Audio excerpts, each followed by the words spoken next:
তো বন্ধুরা, আজকের ভিডিওতে শুরু করার আগে আমি একটা কথা বলতে চাই। অনেক দিন ধরে অনেক লোক বলছিল যে পাওয়ার মিউজিক নাকি কি কোয়ালিটি মিউজিক বাজাতে পারে না, শুধু পো পো পো পো নয়েজ করে।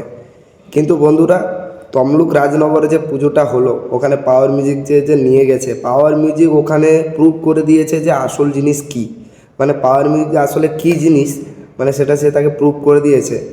প্রথম দিনেই তমলুক রাজনগরে গিয়ে পাওয়ার মিউজিক যে একটা নতুন রেকর্ড রেকর্ড তৈরি করেছে সেটা সবাই জানে।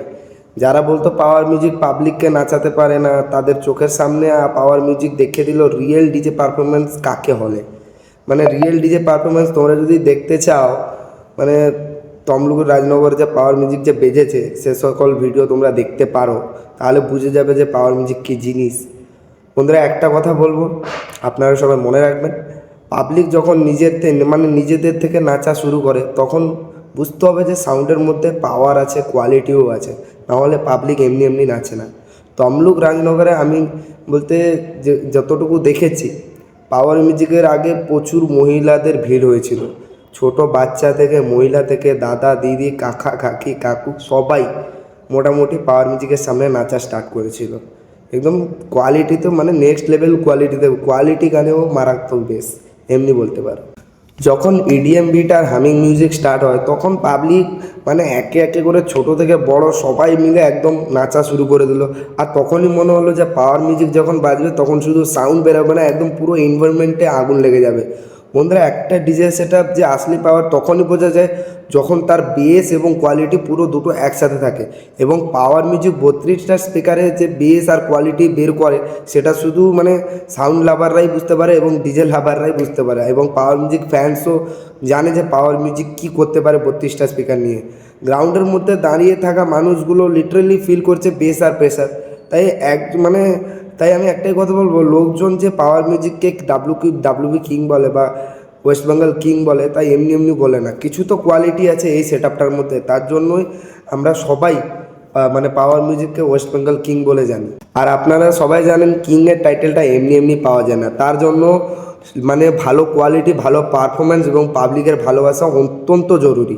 আর পাওয়ার মিউজিকের কাছে ওই তিনটা জিনিস বরাবরই আছে। বন্ধুরা, একটা জিনিস আরও দেখার মতো ছিল, পাওয়ার মিউজিকের সেট আপ খুব বড় না হলেও ছোট সেট আপ নিয়ে পুরো এলাকা কাঁপিয়ে দিতে পারে। এটা সব সেট আপের পক্ষে পসিবল হয় না কখনো।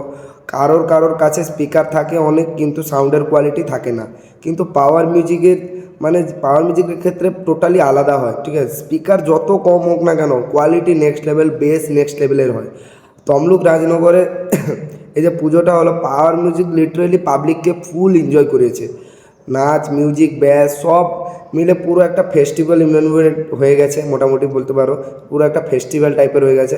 আর আমি চাই পাওয়ার মিউজিক এভাবেই সবাইকে আনন্দ দিয়ে থাকুক এবং পাওয়ার মিউজিক ফ্যান্সরাও এগুলো দেখুক এবং তারাও আনন্দ উপভোগ করুক, আর পাওয়ার মিউজিক আরও এগিয়ে যাক। আর একটা কথা, যতদিন ডিজে সেটআপ আছে ততদিনও বক্স লাভাররা থাকবে, আর যতদিন বক্স লাভাররা থাকবে, ডিজে লাভাররা থাকবে, ততদিন সাউন্ড কালচারটা এগিয়ে থাকবে। একদম চলতেই থাকবে বলতে পারো, থামবে না। বন্ধুরা, এখানে ভিডিওটা আমি শেষ করব। তো ভিডিওটা যদি তোমাদের ভালো লাগে তাহলে চ্যানেলটা সাবস্ক্রাইব করে দিও অবশ্যই। আর কারণ তোমাদের ভালোবাসা আর সাপোর্ট আমার খুবই প্রয়োজন।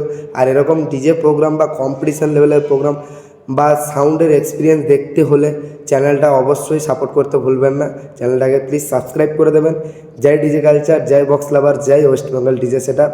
ধন্যবাদ বন্ধুরা, আবার দেখা হবে, আবার কথা হবে কিছু কথা নেক্সট ভিডিও নিয়ে।